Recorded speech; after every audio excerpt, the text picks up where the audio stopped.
If you cannot see this economy collapsing right before your very eyes, you must get to an ophthalmologist tomorrow, get your eyes checked. I don't understand how you cannot see what is going on.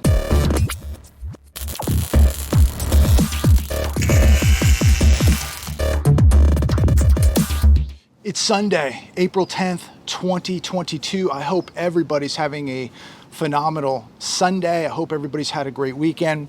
It's a beautiful morning, absolutely stunning here in Palm Desert, California. Actually very, very comfortable, but we're gonna break about 100 degrees later this afternoon, but it's a beautiful morning right now. And as I'm out here on the patio pondering, just thinking about what's going on, something that did come to my mind. Somebody wrote me yesterday in the comments, and they said that I've been making these videos for 3 years, talking about this collapse for 3 years. Where is the collapse? There is no collapse. And to this individual, to these people who don't see a collapse at this point, I don't know what to tell you. If you cannot see this economy collapsing right before your very eyes, you must get to an ophthalmologist tomorrow, get your eyes checked. I don't understand how you cannot see what is going on. 3 years ago, if we go back 3 years ago, we're talking about the retail apocalypse, the repo market. We were collapsing 3 years ago, without a doubt, and we could argue even beyond that. Yet people believe that we weren't. Or they believe that a collapse just happens instantly and quickly, that bubbles just instantly inflate and pop overnight. Bubbles and these massive buildups take years. Honestly, I thought this thing would have collapsed years ago, because really things have been collapsing since the '08 crisis. Let's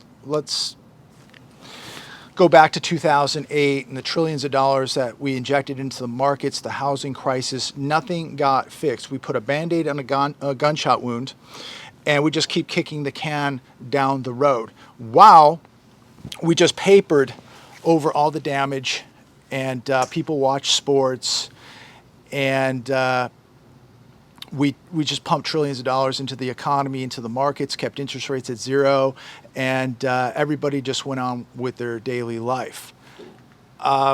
There's no doubt things have been collapsing over the last few years, and now this collapse is beginning to accelerate. And I think most of you see that, most of you understand that.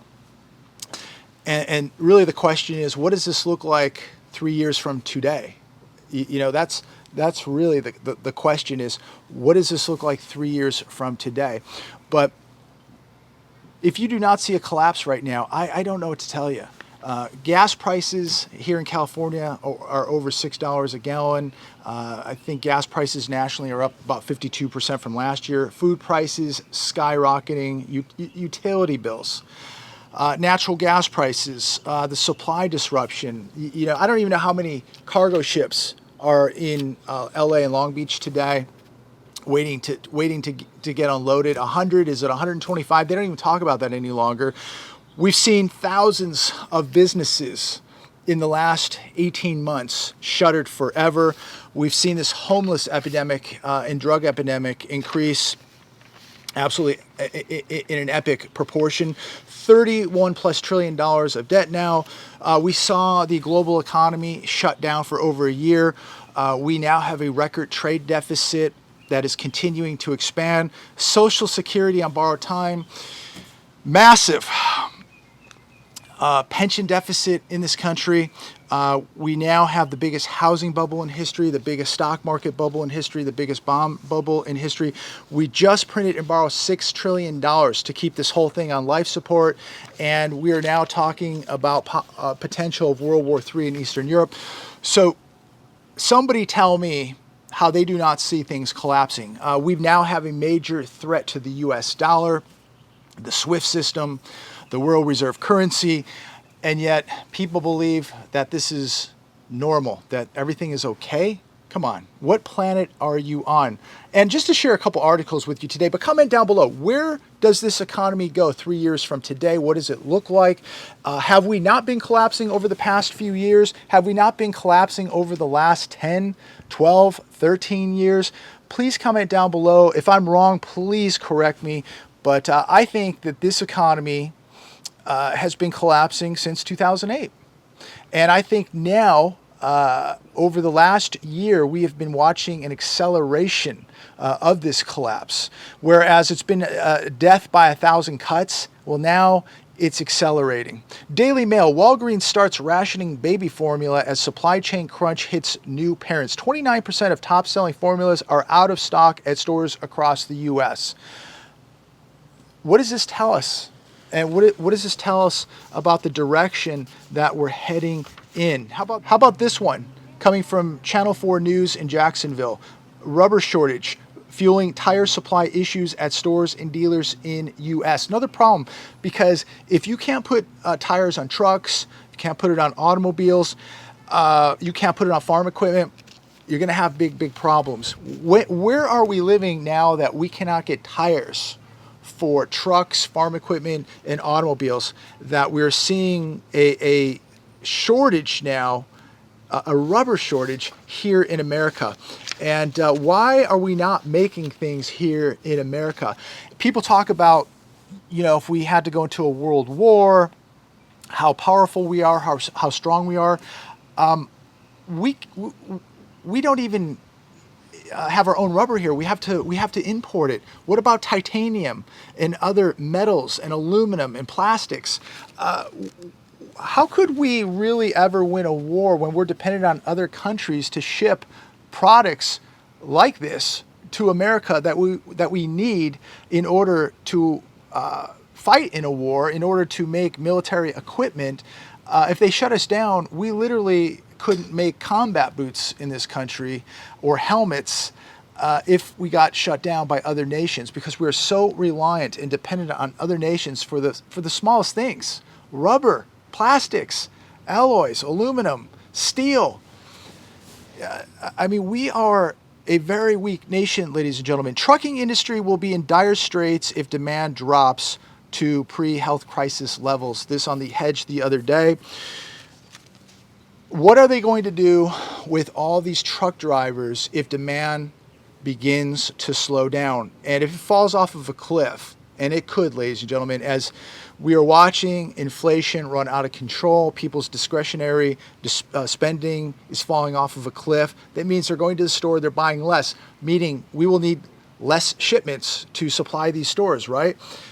Meaning we will need less truck drivers.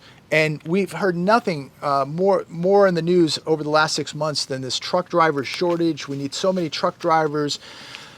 And now we've got so many truck drivers, or so many people training to be truck drivers. What happens when things begin to really slow down? Not everybody is going to be able to drive a truck for Walmart. So that's going to be another problem in the employment sector. Market Watch, you can't do it all. Why restaurants are forsaking scratch cooking in favor of frozen food. So many restaurants now just heating up frozen foods and serving this as their entree to you, because restaurants are having to cut corners in order to stay in business. How long is this going to last? As you know, I've said many times, I've been to restaurants over the last year here, and the service is horrible. The portions have gotten much smaller. The bill has gotten much larger. The service is just terrible. I'm big on service. It's just terrible. And quality food, terrible. And now, right here in Market Watch, they're telling us that many restaurants now are serving you basically a TV dinner, a frozen dinner, and charging you more. How in the world and how long does the restaurant industry stay afloat? How many more restaurants will close in 2022? Terrible. JP Morgan predicts that global commodities prices may rise by 40% or more this following Western sanctions. This also on The Hedge. Russia is a main supplier of up to 10% of global energy and about 20% of global wheat production. And now what's happening over in Ukraine, and Ukraine, a huge supplier of wheat and other types of food such as corn. And this is going to have a real negative effect on the global global food storage and the global food crisis. Oil is up 33% from a year ago. Natural gas is up 65% from a year ago. Now, what if China gets involved? What if they head over into Taiwan? What if China begins to say, hey, America, we're not going to ship as many products to you because you're irritating our friend over there in Russia. This thing has so many moving parts, and there are so many things that are going to come back to haunt us, so many consequences. And these sanctions are really going to affect the average American. It's going to affect mainly people in Europe with energy costs and food costs. It's going to affect the entire globe, actually, but where and what happens next week, really? You know, what could happen? Where does this all go? It's literally changing by the hour. Market Watch, how high do mortgage rates need to climb before it's time to worry? Above 5.75%, says UBS. So, as I've stated in the past, as many of you have stated, 6% is probably the number where we begin to see really big trouble in the housing market. And already we're seeing the housing market cool off. It's going to continue to cool off as mortgage rates hover around 5%, begin to climb even higher.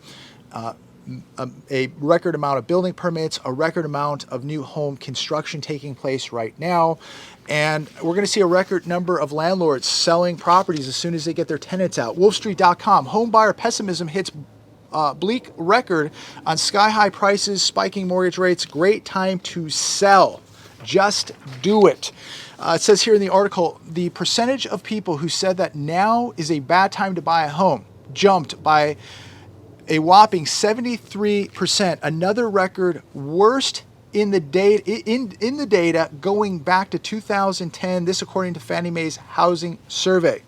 If consumer pessimism continues and recent mortgage rate increases are sustained, then we expect to see an even greater cooling off in the housing market, according to Fannie Mae. The percentage of people who said that now is a good time to buy a home plunged to a record low 24%. So I think these record numbers in housing prices, these record numbers in home sales, all coming to an end, ladies and gentlemen. And if you're tied into the housing market, construction, you're a contractor, you're a real estate agent, you're a lender, I hope that you put money away, because we are going to see a massive housing crash.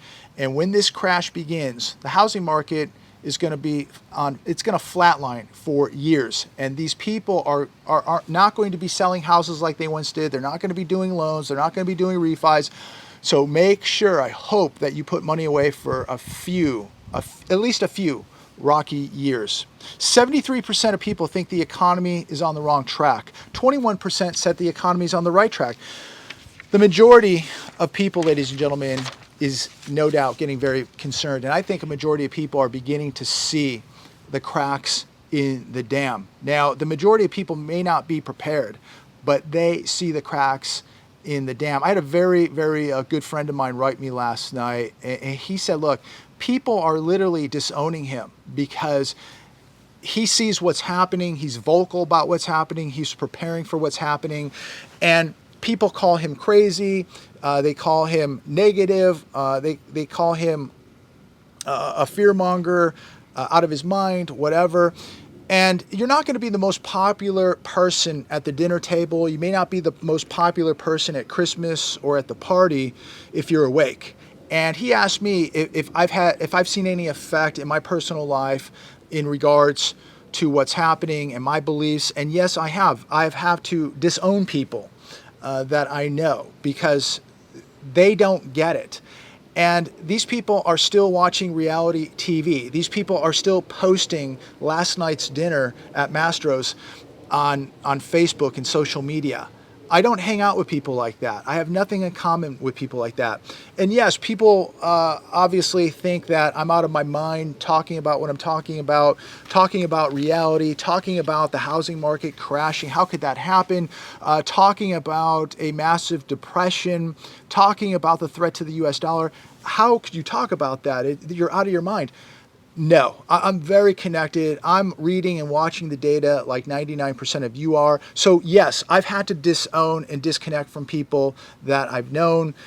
There's even, maybe even people in your families that aren't talking to you. And maybe you need to disconnect from some of those people. Like we are now in a time, if you're not walking the walk, if this is not part of your daily life right now, what's happening, this is, people are still watching baseball games. This is the biggest game in history. And this game is going to affect everyone, because everyone is a player in this game, including you, including me, and all these people who've disconnected from reality. They don't know it, but they're in this game too, and they're going to lose, and they're going to pay the ultimate price here. So I've had to disconnect and literally disown people and disown friendships, and that's okay. Because we need to right now be surrounding ourselves with right-minded people. Stop sitting at the table with rats and start sitting at the table with lions. And that may mean that there aren't a whole lot of people at your table, but the people that are at your table are real, they're awake, they're prepared, they're concerned, and they're ready to deal with what's coming. And these are people who aren't going to be knocking at your door for food, for security, for protection, for money, for help. Those will be the people that didn't want to talk to you, okay? Those will be the people, the first people knocking at your door. So we've got to make choices right now and be surrounding ourselves with the right people right now. But getting back to this article, it says this may be the right time. It may be the time to sell your home if you've been, thinking about it. If right now you may have to sell your home because of debt. Maybe you want to downsize. Maybe you want to go to a cheaper state. Maybe you want to rent. Maybe this is the time to do it. I think that we're never going to see a housing market like this one ever again, at least in our lifetime. This is never going to happen again. It's so overvalued. It's so propped up. It's so artificial. I don't think it's going to ever happen again. And so, look, if you've got a ton of equity in your house and you've got a comfortable job and a good income, and you don't really feel that your life is going to change, then stay where you're at. First off, we have to understand that not everybody needs to sell their house. Some people's houses are paid for. Maybe they're almost paid for. Maybe they have a ton of equity in their home. They have a nice income. They have a dual income. They have a lot of money in the bank. Or they have a lot of money somewhere else other than a bank, because, I don't believe that you should have a lot of money in the bank, but you understand what I'm saying. And maybe you live in a great area, a safe area, a great state. So, there's no reason for you to move. But for people who live in a state that is being threatened by massive tax, and we're seeing all this massive inflation taking place, and you're concerned about the housing market in your area. And when you begin to see these prices get so crazy and so out of whack, and you're going, am I going to have a job tomorrow? Maybe my spouse has lost a job. Maybe we have a lot of debt, but we could sell the house and make a profit right now, and maybe head to a different state and downsize. I mean, these are all the things that we need to be thinking about right now as individuals. That maybe it makes sense for you to sell, and for some people, maybe it doesn't make sense for you to sell. Maybe you bought your house 10, 12 years ago, 8 years ago, whatever the case may be, and you put a lot of money into that house, and you're comfortable. So there's no reason. And again, you might live in a great state, in a great town, have a great job, a great income, hold tight. But for the people out there that maybe don't have a great job, that don't live in a great state, who might have some debt right now, and they're getting a little worried, but they can make a record profit on their home, this is probably the time to do it. This is probably the time to do it. Maybe it's time to sell. Maybe it's time to get to a healthy state. Maybe it's time to downsize. Maybe it's time to rent. People go, well, it costs just as much or even more to rent than to buy a house. That might be true. But when prices come down, what if they come down 30, 40, 50%? What if they come down more? Would you rather be renting or would you rather own? That's another question. Do you want to be on the hook for a 30-year mortgage? On the hook, 30 years. That's another con to owning, right? Versus renting. If you rent, maybe you've got a 6-month lease, maybe you're month to month, maybe you're, 12 months, whatever the case may be. Much easier to pack up and leave than to be in a housing crisis when prices are heading straight down and trying to exit. It's not going to happen. You're on the hook for that 30-year mortgage. So things to think about right now. This thing, again, has got a lot of moving parts, things that are happening globally and internationally, banking system, the potential World War III, energy crisis, food crisis, so much happening. And yet there are people out there that don't see it. I guess that they're not affected by $6 a gallon gas. They're not affected when they go to the grocery store and see that their grocery bill is up 30 or 40% from last year. I mean, maybe these people are making 250, maybe they're making 500, maybe they're making $1 million a year and they're not affected by it. But what I can say is most people I know are very affected by it. I'm affected by it. And from what I see in the comments, most people watching this video today are affected by what's happening with prices, with these shortages, with this inflation, with the purchasing power of their dollars. And they're very concerned about the future of this economy and where this is all going. So if you're concerned, if you're worried, take action, prepare, make sure that you have extra food, water, security, batteries, candles, matches, vitamins, pharmaceuticals, cash, gold, silver, barterable items, things like that. Think about what you might need for an emergency. I'm going to leave it there today. It's an absolutely beautiful, stunning Sunday. It's a good day to just get out. I'm going to head to the gym right now, get a workout in, and maybe do a little exercise later on today, maybe a little walking. But it's a good day to just get out, enjoy what God has blessed us with, a beautiful day. And thank God that you're alive today. Thank God that you're functioning. And thank God that you're preparing. You're awake. A majority of this country is going to be taken by surprise. Don't let it happen to you. God bless. Talk to all of you soon.